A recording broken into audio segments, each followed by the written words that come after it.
Hey friends, welcome back to my channel. I'm Michelle, and if you're new, I'm so glad you're here. Before we start, let me just say I recorded this video 3 times already because I keep forgetting what I want to say. So if that doesn't scream self-care expert, I don't know what does. And today we're talking about self-care, but not the arranged crystals under a full moon kind.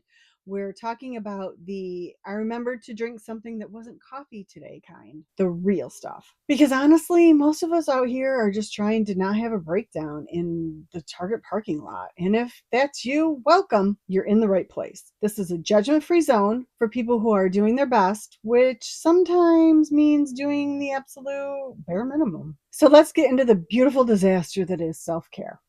Can we talk about how self-care became a billion-dollar industry? Because somewhere along the way, taking care of yourself went from basic human needs to you need to buy this $80 jade roller or you don't love yourself. No, just no. The self-care industry wants you to think you need a special pillow mist for sleeping, which is just lavender spray, crystals for every mood. They're pretty rocks. A gratitude journal that costs $35, which is just a notebook. Organic, fair trade, hand harvested bath salts blessed by wellness gurus, which is just salt. A meditation app subscription, and YouTube has free ones. But real self care costs $0. Taking deep breaths is free. Sitting in silence for 5 minutes is free. Stretching your body is free. Saying no to things actually saves money. Unfollowing people who annoy you, priceless. You don't need to spend money to take care of yourself. Your mental health is not a luxury purchase. Stop letting Instagram ads convince you otherwise. Okay, controversial take incoming.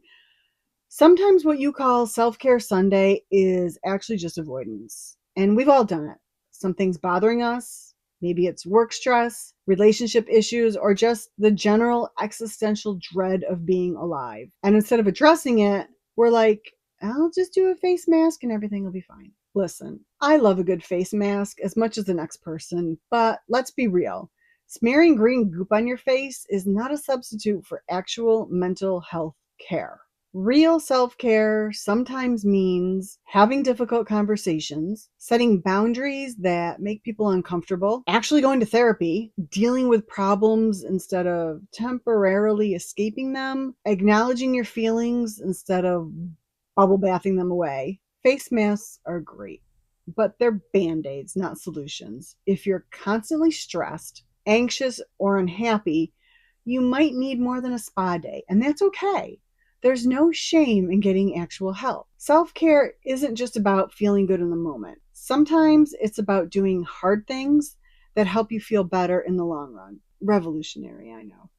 We've somehow turned self-care into another thing we have to be productive at. Productive morning routine. Optimize your evening routine. Maximize your self-care. Those are sales pitches. So stop. You don't have to be productive at resting. That defeats the entire purpose. Rest is not a reward you get after working yourself into the ground. It's a basic human need like eating or breathing. But we're all out here feeling guilty about taking breaks. I can't rest yet. I haven't earned it. I'll relax once I finish this project. I don't deserve a break because I didn't accomplish enough today. Who told us this? Why do we think we have to justify existing? You're allowed to rest when you're tired. You don't need permission. You don't need to hit some productivity quota first. So here are some self-care rebellion ideas. Take a nap for no reason at all. Watch TV without doing something else. Sit and do literally nothing without calling it meditation. Cancel plans because you just don't feel like going. Take a day off work when you're not dying. Your worth is not determined by your productivity. You are valuable just because you exist. Resting doesn't make you lazy, it makes you human. And honestly, sometimes the most radical self-care is just stopping. Not optimizing, not improving, not working on yourself, just being, existing, breathing. That's enough.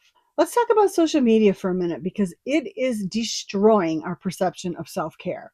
Everyone's posting their highlight reels, their perfect green smoothies, their organized planners, their spotless homes, their 5 a.m. workouts. Meanwhile, nobody's posting the pile of laundry that's been on their chair for 2 weeks, the fourth coffee of the day because they're exhausted, crying in the bathroom at work, eating chips for lunch because nothing else sounded good. The fact that they took 32 photos to get one good one. Social media self-care is fake. It's curated. It's edited. It's designed to sell you something or make you feel inadequate so you'll buy something.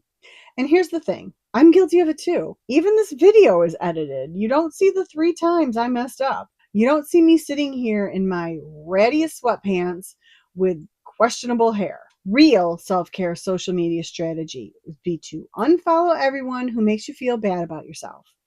Mute people who are constantly crushing it. They're probably not, but good for them, bad for your mental health. Remember that everyone's struggling. They're just not posting it. Post your real life sometimes. Normalize being a mess. Take regular breaks from all of it. Comparison is the thief of joy, and social media is basically a comparison machine. Sometimes the best self-care is closing the app and remembering that your life is not a competition. This one might hurt, but we need to talk about it. Sometimes self-care means evaluating your friendships and realizing that some people are just draining you. You know who I'm talking about.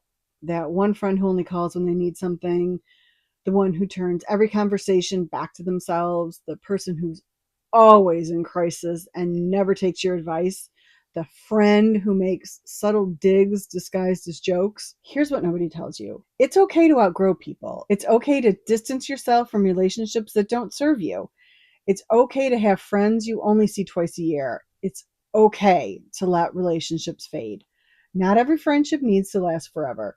Some people are in your life for a season, and when that season's over, you're allowed to move on without guilt. Self-care friendship questions. Do I feel better or worse after hanging out with this person? Is this relationship balanced or am I always giving? Do they respect my boundaries? Can I be myself around them? Would I miss them if they disappeared or would I be relieved?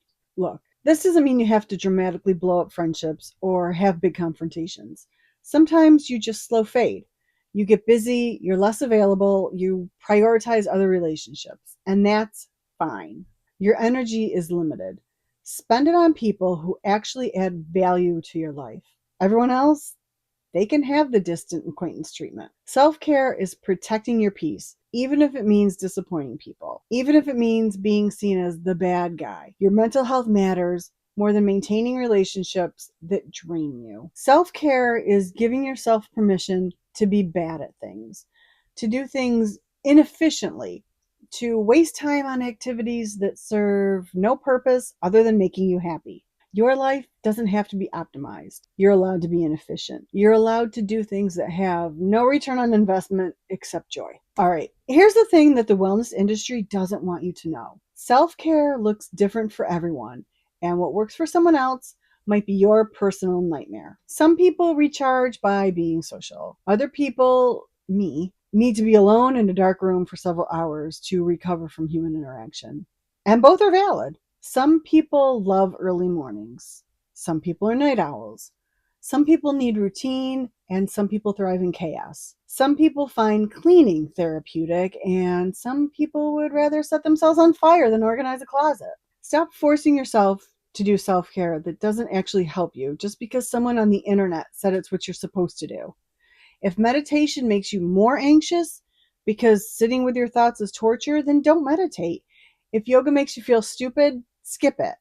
If journaling feels like homework, don't journal. If green smoothies make you gag, drink something else. Here's a quick self-care authenticity test. Does this actually make me feel better? Am I doing this because I want to or because I think I should? Does this fit my personality and lifestyle? Would I still do this if nobody knew about it? The goal is to feel better, not to check boxes on some arbitrary self-care list.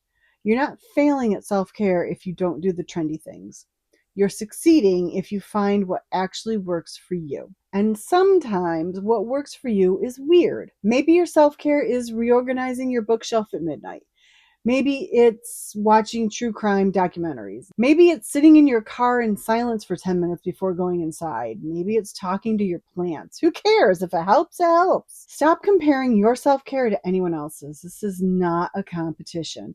There are no rules. Do what makes you feel more like a functional human being. Okay, folks, let's wrap this up because I'm running out of steam, and it's actually a great example of knowing your limits, which is also self care. Here's what I want you to take away from this video. Self care is not about being perfect. It's not about having your life together. It's not about expensive products or Instagram aesthetics or doing everything right. It's about surviving. It's about being gentle with yourself. It's about doing what you can, when you can, with what you have. And sometimes that's a lot, and sometimes it's barely anything, and both are okay. You don't need permission to take care of yourself. You don't need to earn rest. You don't need to justify your needs. You're allowed to prioritize yourself without apologizing for it. And if your version of self care is unconventional or messy or looks nothing like what everyone else is doing, good. That means you're actually doing what works for you instead of performing wellness for an audience. So, now for some final reminders. You're allowed to change what works for you. Bad days don't erase your progress. Self care is maintenance, not indulgence. You deserve kindness, especially from yourself. It's okay to not be okay sometimes. Hey, friends, thanks for spending this time with me. Drop a comment with your most unconventional self care habit. If you enjoyed today's video, please boop the like button's nose and hit that subscribe button. And please share this with someone who's ready to rise stronger and live brighter. Take care of yourselves, and remember, if you made it through today, that's enough. You're doing great. I'll see you in the next one.